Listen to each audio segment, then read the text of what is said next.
This podcast is brought to you by the Deluxe Edition Network. To find more great shows on our network, head over to theden.show. I'll show you exactly what I'm talking about.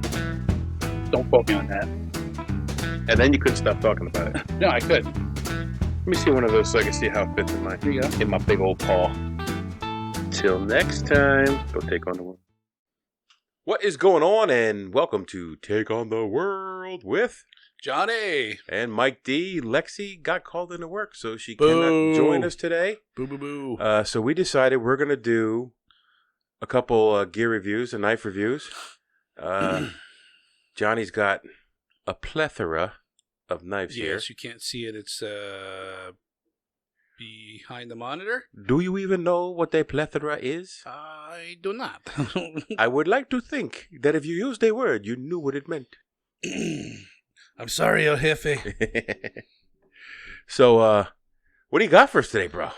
I got the one and the only Buck 110 Hunter folding knife. So this is like the classic buck knife. Yes. Okay. Yeah, this is like, I kept remember one of those, I kept calling them like a gentleman's knife or your grandpa's knife. And this is, I don't know if this is the first knife they made that was a folder, but I mean, it's their classic knife. Like, it doesn't get any more buck than that. Right. Well, like you look at that and as soon as you see it, yeah. Like I don't know the buck stop shell. I don't know knives. I see that. I see that's a buck knife. Yeah, and then I remember my dad's like, Jesus Christ, I used to carry one of those when I was a kid, and so probably like those 007 knives.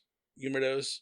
It was just like a big wooden handle, and you could flick it open. I don't think it had a lock on it or nothing. They're like $10. You can buy them at a corner store, but that's probably like this. Everyone had one in their freaking pocket or in their locker at school when you could take guns and knives to school. I remember that. I don't, but I remember kids saying that they could. And it would like a lot of big hunters out here.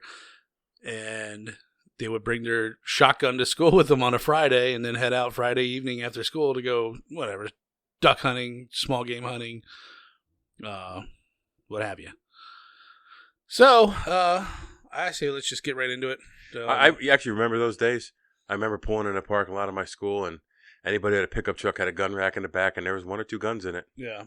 Yeah, it's definitely not like that nowadays. No. Now they call the police on you. Yeah, you're going to jail. You're going to jail, scumbag.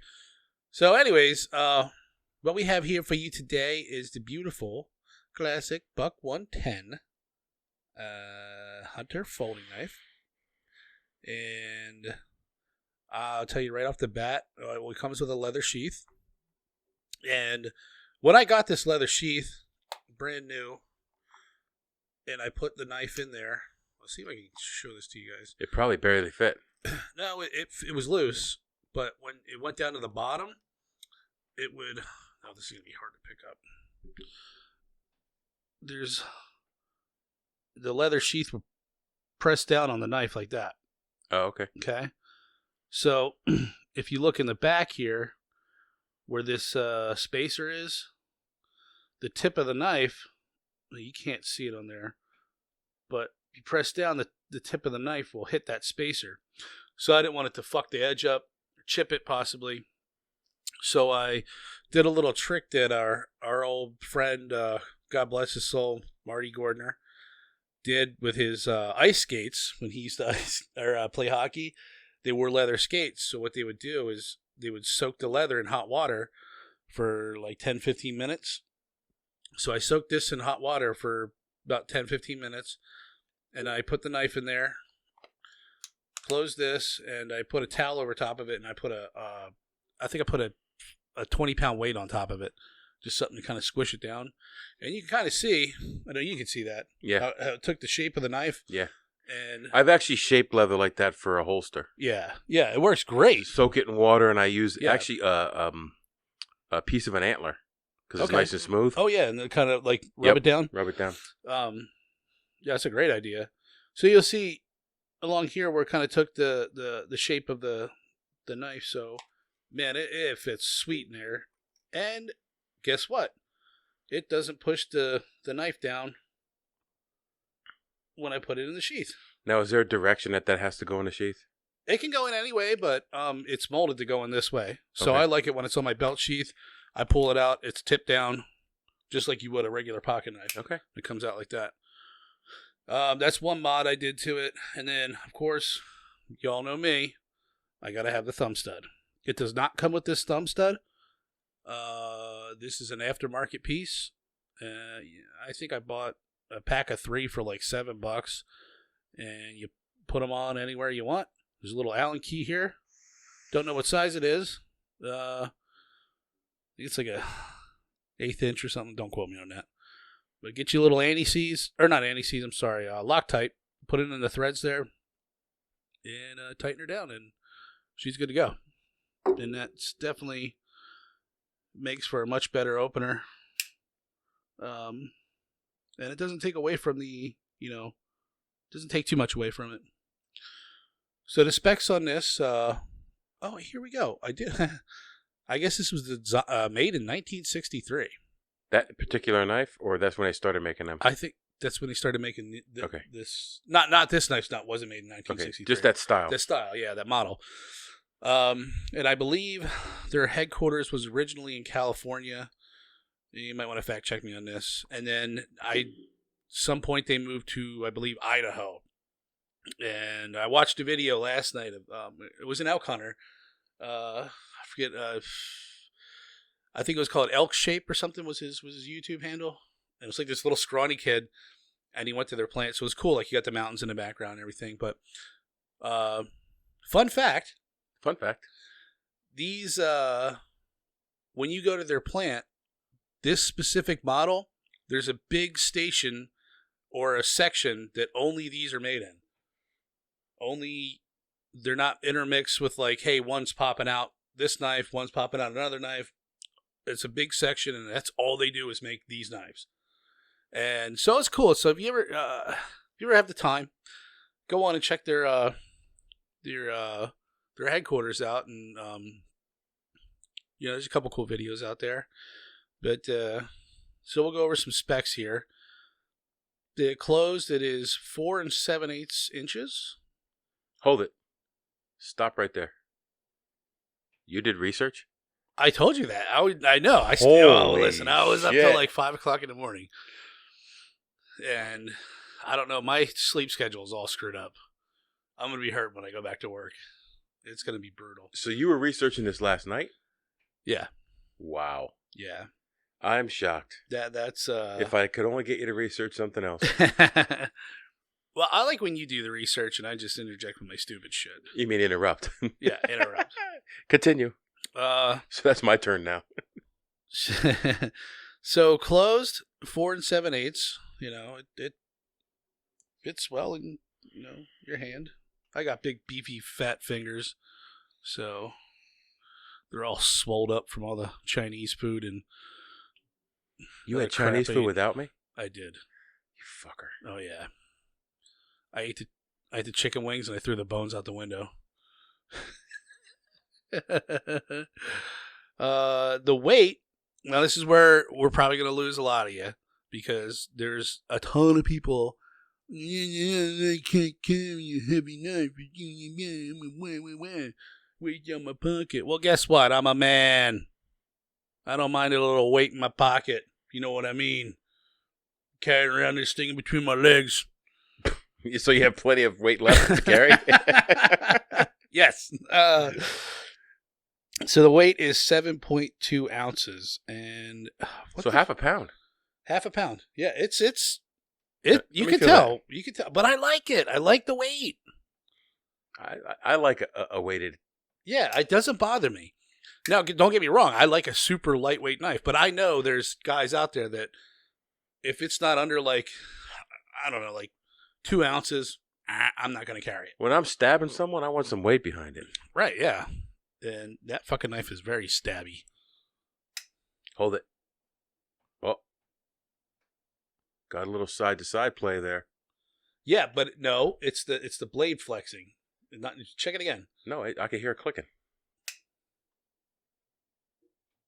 Well, don't you like crank it on it? Like What? You don't put it in a vise and then like, yeah, of course, it bent. I'm a vice? So a little heavy, but I don't mind that. I like that. I like the weight on it. Carrying something that has a little weight, then good on you. Then you're not a woman. Oh. Yeah, you're not a woman. Welcome to the show. I still have faith left in humanity. The overall length. Listen to that sound. It's got a nice click. Is 8.625 inches. So I mean it's not a small blade. Blade length is 3 3/4 inches. I just spit across the camera there. Hope that picked that up. Right on your phone. It's a meteorite.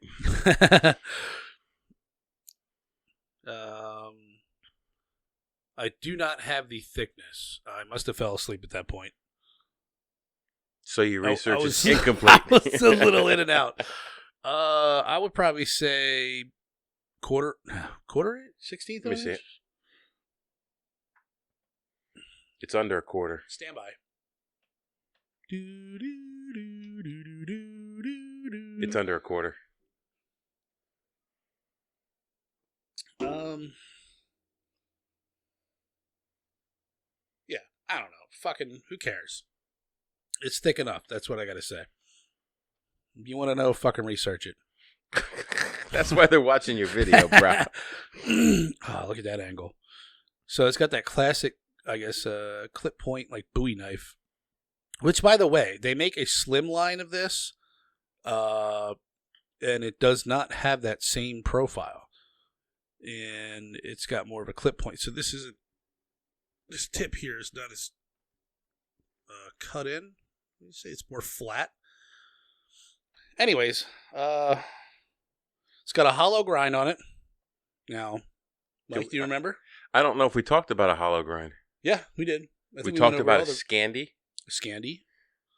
A Scandi is just a one bevel on each side. Okay, what's a hollow grind? A hollow grind is when they're on the sanding wheel sharpening it. No, I don't know if you. How do they do that? Is there two angles on that? Yes, there's two angles. Okay. Here's your initial grind, is this surface here. So that's done on a wheel. So as you're on the, and I might be wrong here, but one of my friends is a professional knife maker. Should I give him a plug? Jeremy Crummas, check him out. His knives are fucking fantastic. JeremyCrummas.com. He makes all hand custom folding knives, and he was featured he was on the front cover of Blade magazine, I think. Wow. Oh yeah, and he lives right up the road from here. He's not too far from you. And he actually admits to knowing you? Yeah. Wow. Yeah. But I'll show you some of his knives. Anyways, so from what I went, I believe when you sharpen a knife, it's the edge is up when you sharpen it. I believe. Yes, the edge is up. Because you're looking at what he usually does is if this wasn't sharpened or ground, he would take a caliper, mark the center, and then put a black marker on it, and then scribe it with the caliper, so you know exactly where the center of the edge is. So your one side's not more ground down than the other, right? So it kind of keeps you, so you can look at it that way. So anyways, when you stab people, it's not crooked, right? Okay. Yes, it it won't push the fat to one way or the other. Okay, it just slides right in between. Where the fuck was I? Oh, the hollow grind. So here's your initial grind. So when you're grinding, there's a big wheel. So basically, I can't speak English. You could see it's kind of like scooped out like this. Okay. I don't know if that makes sense in this fucking camera. I got too many fucking cameras going on here. But you could see it if you look down it. I can see it from here. You could tell that the initial grind is like that because there's a wheel coming around. That's what you sharpen on, is a wheel. Okay. So here, let me up in my beer here and show you how it works. And then you put your secondary edge on it. And let me tell you, this cocksucker came razor, hair popping sharp. And kudos to Buck because this thing is so fucking easy to resharpen. Now, they'll get hammered because they use 420 HC. And that's 420 high carbon, which has been around forever. You could probably find knives at Walmart that use this all over. But what I guess makes them proprietary is their heat treatment by Paul Boss. And I guess they call it the Bose or Boss treatment. And whatever it is proprietary, high secret, you think of like a knife as it's like baking a cake. Now go out on a limb here. You got all these things, but it's not finished till you put it in the oven and cook it. Okay. Right? So it has to have the right. So you can have an apple pie, stick it in the oven at 400 degrees for like 6 hours and burn the fuck out of it. It ain't good. You know what I mean? So you got to have like the right temperature. There's a whole thing behind it. They cool the metal at a certain rate too. Right. There's a lot of like they do cryogenic shit. Now I don't know if Buck does that, but I don't know. I wouldn't give up their but it's been working. Even Marty had their classic hunter knife, and I think it looked kind of like this, but it wasn't a folder. And he goes, "God damn, that knife is so fucking sharp." And he skinned and butchered all his deer with that same knife. I know he used it up here when we skinned a deer. And I remember him remarking how freaking sharp that knife was. And I actually think he cut his thumb when we were skinning a deer. It's gone. So, and a side note too, you can get these engraved from the company. I guess you'd have to go through Buck, but it was funny because it was the guy working the one line, and he's like, "Yo, there's some engravings we can't show on TV, but we like the artwork that our customers come up with." So who knows? It's like So they engraved the blade. Yeah, they'll engrave whatever you want. They'll engrave the bolsters here. A lot of the ones they showed were like NRA knives, like they put the NRA logo on there and stuff like that. But you can get whatever you want on here, like "Happy birthday, you fat cocksucker." You know what I mean? So that's cool. And so when I order your next Buck knife, that's what you want on it? Absolutely. But I'll have you know, $20 is $20. $20 is $20. I really love the fact that this is all USA made, which is kind of hard to get nowadays without spending an arm and a leg. Yeah. And so what's that knife run, cost-wise? Maybe about $50. A little under $50. I think I bought this for $43. I'd pay that much for a knife. Yeah, you can get them at Dickhead Sporting Or I'd wait Goods. till you get sick of that one and give it to me. I'm not getting sick of this one. There's just some knives I won't let go, and this is definitely one of them. Even though it's got all that side-to-side play in it. Oh, yeah. I don't hear it. Yeah, I mean... It's a little bit. A little bit. Well, don't crank down on it. I think it's more like the blade flexing, though. I do think that's more... you can't see that from here. So what you're saying is I flex steel. Yes. Okay. And I like that. That is on the record for everybody to hear. I love that false edge right there. That false edge is fucking... That's almost sharpened. Like, it's crazy. It's sharp. You could cut yourself with it. And you could definitely spark a fire steel with that. Because I've tried and I did it. I took this knife to Colorado with me. Is that stainless or no? This is stainless, yes. Okay. I thought you couldn't do that with stainless. Oh, yeah. Don't get me going. Some guys, I can't spark a fire steel with stainless. It doesn't matter. You could, as long as you have a sharp edge, that's all you need. You're scraping the metal off of the rod. It makes no sense, but when people say that, so. So, this guy's sporting, and you can get all kinds of custom different wood. This here is ebony wood and brass bolsters. You got brass bolsters? You got brass bolster, boy. And what I really like is These are all riveted, so you can't take this apart, clean it, put it back together, tighten up the pivot screw. So it is what it is. But however, they have a lifetime warranty. If anything ever goes wrong with this... Oh, so if I would have broke it when I was flexing that steel? Yeah, I'd be covered. I'd send it back in, they'd give me a brand new one. You get a card with each buck knife, and they have their forever warranty. So as long as you register it and you're the original owner, I don't know if it goes down to maybe if you gave it to your son. I'm sure it would. I'm sure they'd hook you up. If you fuck it up within reason, okay, even if you're stabbing a fucking car hood and it breaks off on you and I'm an idiot. Do you know that from experience? I have stabbed a car hood, but I didn't break my knife. Okay. And if this gets a little, because this is all brass, you can kind of see it's getting worn here. A lot of guys recommend you take some Flitz polish, which you can find in a lot of gun magazines. I guess a lot of guys use it for guns. I always use Neverdull. Neverdull? Yeah. Any kind of polish, put it on a rag and just wipe this down and bingo, you're good to go, man. Bob's your uncle. That thing's looking brand new. But I carved a bunch of wood and stuff. I didn't use this a lot in processing meat because we didn't get an elk. And I would have loved to. I would have seen how this thing held up, sharpness-wise. I did some carving while we were out there. Yes, you carved I carved the Yeti. The Yeti. I'm going to put a picture. Still watching I'm going to put a picture of that right here. But this thing just feels so good in my hand.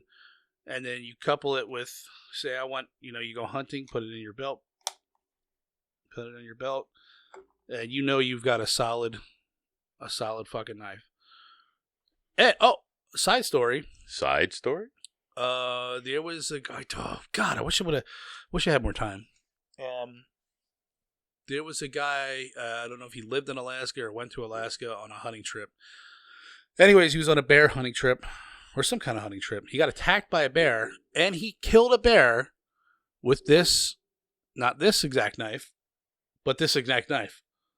That model knife. He killed a bear and it's in some case, and it's in some museum, I think. I don't know. We'll have to look up his name and put that on there because it's pretty cool. You can't find a whole lot of information about him, but this thing saved a man's life from a grizzly bear attack, and I guess he just stabbed the fuck out of it. So that's pretty crazy. And like I said, they make the same size knife of this, but it has, I think, Zytel handles, which is a lot thinner. Now, if those cocksuckers at the TSA wouldn't have taken my fucking slim, I would have had it to compare here, but... You were just trying to get it through security because I got mine through security. Yeah, you dick.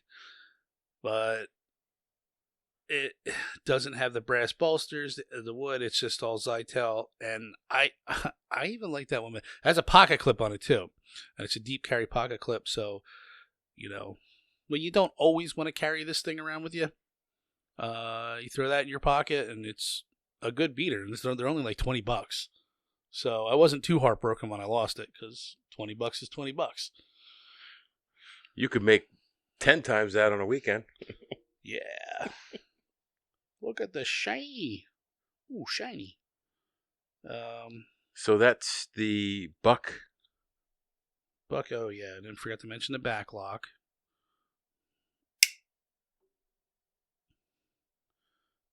What's the model of that one again? It's the 110 Hunter folding knife. 110 Hunter folding knife. Let's see if I can put a little zoomy in there.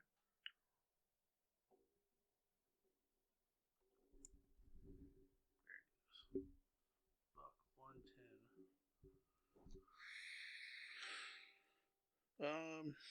110. One last thing. They also make this exact style, but squattier. So it's got, I think, this has a 3 3/4 inch blade, and the other one I think has a 3-inch blade. Exact same shape, and that one's called the 112 Ranger. It's got a shorter handle, But for me, my big fat sausages, I like that. You can really get down on stuff and carve with it. And someday, I hope to butcher an elk with this bastard. Someday you hope to pass that knife on to a very close friend. My son who doesn't exist. Daddy. Who's your daddy? And what does he do? Anyways, I don't know. Hopefully this turned out good, and I hit all the points that, would make you want to buy this knife. I highly recommend it. I love it. USA made. You can't beat that. So now, after you're done with all this, how much is Buck paying you for this? Absolutely nothing. Absolutely nothing. It's just a good knife. Yeah. And that's, when we do reviews on beers and knives, nobody's buying us anything. We're not schlepping a knife or a beer or whatever. We're just giving our honest opinion, and that's all we'll ever do, because that's how we are. And if someone doesn't like it, you can email us at takeontheworld411@gmail.com, and I'll tell you to fuck off. Yeah. So, Buck 110 folder, hunter folder. Yeah, hunting folding. We took on the Buck 110. You go take on the world. I'll show you exactly what I'm talking about. Don't quote me on that. And then you couldn't stop talking about it. No, I could. Let me see one of those so I can see how it fits in my big old paw. Till next time, go take on the world. Our podcasts exist because of listeners like you. To find other great shows, head over to the Den.show. Thanks for listening.